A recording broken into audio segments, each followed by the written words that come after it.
Hello, welcome to Musher's Tales. The following is a small introduction as to the banding of ducks.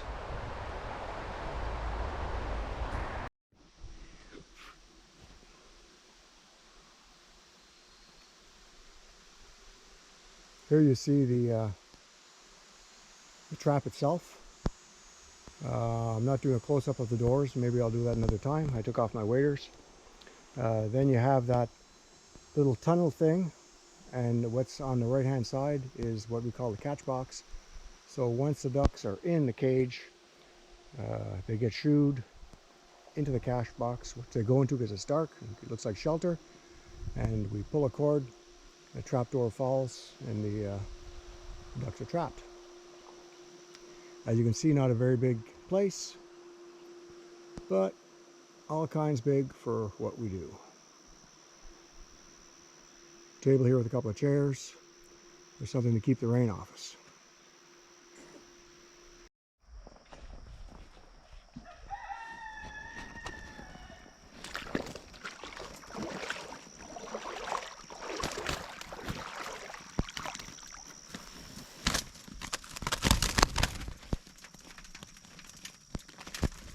Got at least 2 mallards.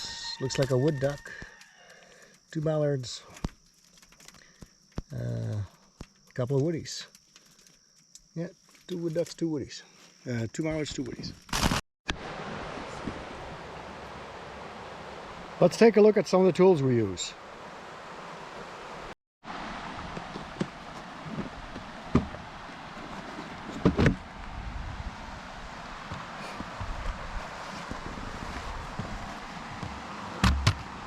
So we have the all-important booklet. We have some indications of some indicators to help us find certain ducks fast. We don't get that many different species. The species we ban the most are mallards, black ducks, American black ducks, and wood ducks. So they're the 3 main species we get the most of. You notice in banding we have different size bird bands, and the size of the bird bands is dependent on the bird, but it's also dependent on the sex of the bird. For example, the 7As they are for black ducks and mallards. Males and females get the same band. However, when we're talking wood ducks, the males and the females do not get the same band. Not every species, but depending on the size of the duck, you change the size of the bird band. When you change your size of the band, obviously you also change the size of the pliers used for the band. For example, this is the number 7, the size 7 bands. You can see the 7 right there. The 6 to go with the 6s, and so on and so forth. Okay, even the 6A. So different tools for the 6 and the 6A. This pair of pliers here, used on every band to finish it up. The goal in putting a band is always to make sure that it doesn't hinder or injure the bird in any way. So for the final shaping and forming, to make sure everything's smooth, this is the one. And these pliers here are to open up the band to start off with, because you want the band to stay nice and round so it moves around the legs. So a good opening to start off with is important. What are the steps when we band a duck? Well, once the ducks are in the catch box, you take them out carefully, of course, and you examine the bird. You're looking for a few specific facts that will be noted. First thing is the species of duck. What kind of duck is it? Second thing is it a hatch-yeared duck? In other words, just born recently? Or is it an after hatch year? If the duck is born this year, we can tell fairly easily. If the duck is caught as an adult, we have no idea as to when it was born. We know it's after hatch year. All we know is it was not born this year. So how can we tell if the duck is born this year or not? has nothing to do with size. Okay, size will tell you nothing. Okay, it's the feathers that tell the story. When you look at when a duckling is born, it isn't covered in feathers, it's covered in down. This down is replaced with feathers as the duck ages. And if you look at the tail of a duck, the feather grows where the down is, so the down basically gets pushed up. The feathers replace the down, but on the tail of a duck, you'll see where there's either a little bit of down left at the tip, or else the down is broken off, and the very tips of the feathers make a V shape. So my elbow being the head of the duck, my fingers being the tail end of the duck, if at the tip of the feathers you see a V shape, you know it is a hatchier duck. If on the other hand, the feathers are round, there's no V shape, you know it is an after hatchier duck. You examine the bird to see what the species is. There's many different ways. It's coloration of the bird, size of the bird, tells you what species. So that's case by case identification. Then you have to sex the bird. In an after hatchier duck, sometimes colors will help you tell what gender the duck is, but not always, because sometimes it's hard to tell if a duck is male or female because the coloration of both genders is the same. In that case, you have to look for telltale clues. Now, you can sex the duck by manually opening up the vent and seeing if you can find a penis. It's a way to do it. Not the easiest way, because ducks are more growers than showers. You have to dig pretty deep, and you're not expecting, don't expect to see much if it's a male. So you have to pay attention. Not my favorite method, and not the method we use. We try avoiding that method for the simple reason it stresses the duck. Stresses the duck big time. You have to manipulate the duck a lot. You really have to open up and have a look. Things don't always tuck back in as nice and quickly as you want. So it's when we have to do it, when I have to do it, I do it, but I prefer not to. There are other things that can indicate. Since we're dealing mostly with black ducks and mallards, a very simple thing is if the duck quacks or not when it leaves. Male, everybody says a duck quacks. No, not all ducks quack. Okay, most definitely not. Ducks hum, ducks whistle, depending on the breed. So that is not a hard and fast rule. In the case of mallards and black ducks, only the female quacks. The sound of a male black duck or mallard is most definitely not a quacking sound. So if you hear a quack, you know it's a female. Any duck that quacks in the mallard or black duck family is a female duck. So when guys are using their duck calls, they're sounding like a hen duck, and not like a drake.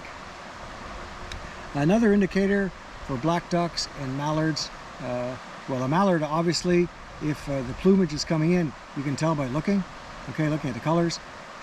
Since this time here we're banding, usually ducks are in their eclipse plumage, meaning their feathers, they're molted, their feathers aren't all in, and they don't have the bright colors they would have in the month of November. They do not have the bright colors they would have in the month of in the month of March. Okay, they're very drab because they're just off nesting, just off the molt. So in that case, especially in the case of hatchier ducks, if you take a good look at the bill, if a black duck or a mallard has spots on their bill, okay, not a pattern of spots, just an odd spot here and there, more like a birthmark kind of a thing, that's a good indicator too that you have a female duck. So those are things we look at. In the case of a wood duck, the circle around the eye, is it teardrop shaped or not, will help you find out if it's a male or female wood duck. So there's the thing about ducks, there's many species. It's fairly complicated. You have to pay attention, and you see what you see. One of the reasons why this banding station came into operation, well, there's two real reasons. The first one was to study black ducks because they were in a boreal forest. Other reason was to study wood ducks because when this duck banding station opened I think it's 24 years ago, okay, close to 25 years, give or take a year, was to study wood ducks, because wood ducks were in the forest and there weren't many banding stations specifically to study them. So with black ducks, what they were worried about was hybridization. The mallard is a larger duck, is a more aggressive duck, is a more human being tolerant duck, and they were expanding their range. And it was discovered that black ducks and mallards can mate, and they produce a fertile offspring. Okay, so the hybrid's a fertile hybrid, and the mallard genes are dominant. So in other words, if more mallard ducks keep invading black duck ranges, well, assuming that a mallard and a black duck mate, what you would have is basically the mallard taking over, or a new type of mallard taking over, because when they do mate, the dominant genes are those of the mallard, not the black duck. So that was one of the main reasons why the black duck was being studied.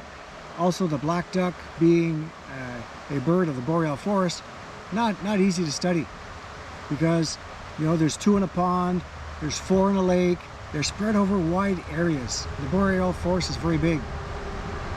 It isn't like what you would see in the prairies, where you have huge concentrations of ducks and huge nesting areas.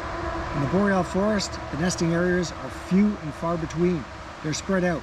So if they're spread out, more complicated to study. So what we always look for is hybrids. We're looking for a hybrid of a black duck and a mallard. Fairly complicated stuff. We don't see hybrids every year. Some years we see several. Some years we see none. This year we already have one. It was a very clear hybrid.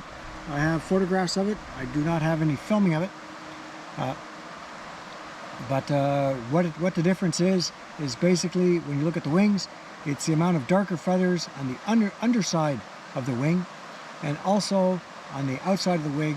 A mallard duck has 2 white stripes, one over and under the blue patch, and in a black duck you have no white stripes, although sometimes you'll see some white shading on the underneath of the blue patch on the duck's wing. So that's kind of interesting. And what's been seen so far is, yes, there are more hybrids, but the black duck population has remained steady and has remained constant. There are nothing to worry about. So we have a recovery map, and we'll take a look at it. Now you'll notice on the recovery map, I covered up the location of the banding station. Why? Because you have some people who you have hunters who hunt bird bands. So if you let it be known that there's a banding station nearby, there's a possibility of some people coming up in this area with the purpose of shooting ducks because they have a bird band. Obviously, when I go duck hunting, and I duck hunt quite a bit, I try to avoid ducks wearing bird bands, because there isn't much point in shooting a duck that's banded a couple of kilometers. You shoot the banded duck a couple of kilometers away from where it was banded. No useful information is gleaned from that. So in other words, to prevent band hunters from zeroing in on the spot, I'm hiding the information.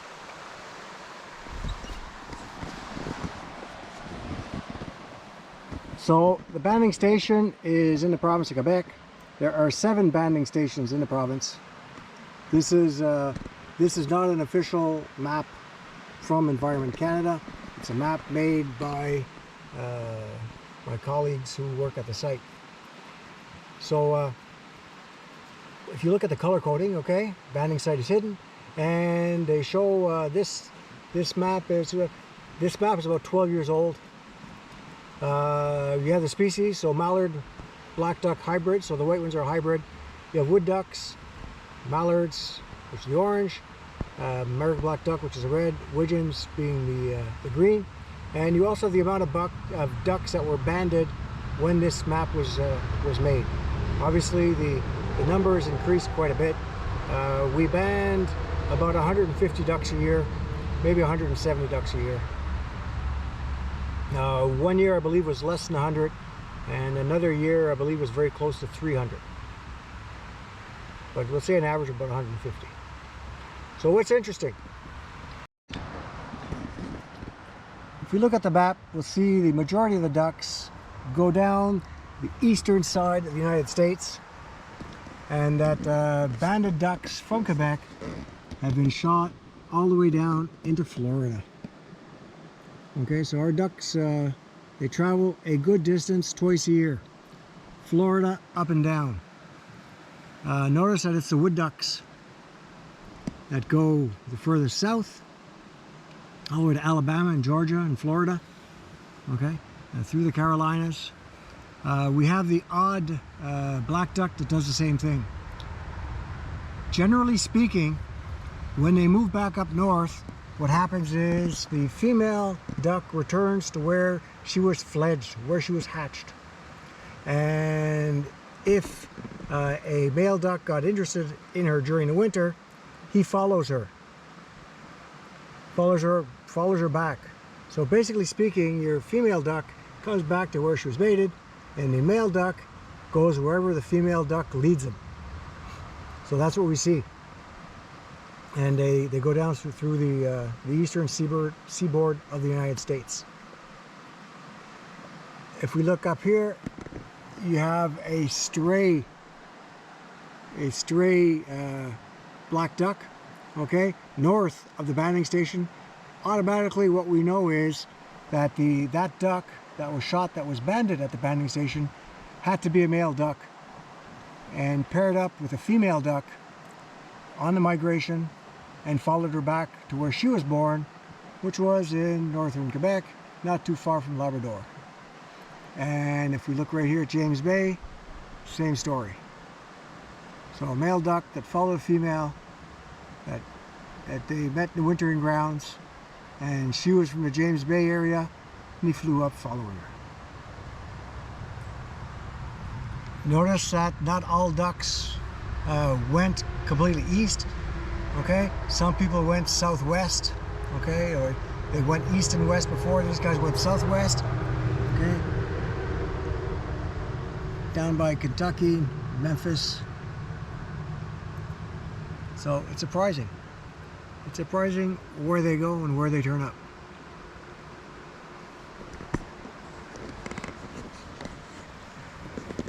It does happen that we capture a duck that's already been banded. Happened this year with a wood duck. That wood duck, which returned this year, I was told this morning, was banded August 26, 2019.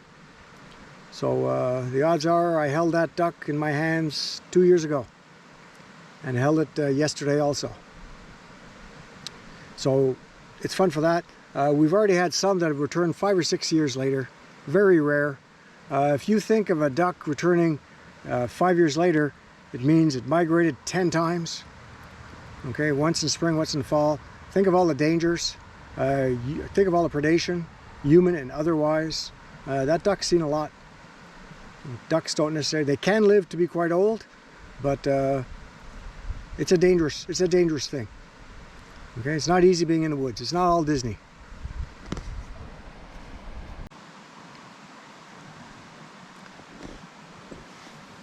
I don't have much filming of the banding as of yet, just a couple of clips. A few reasons for that.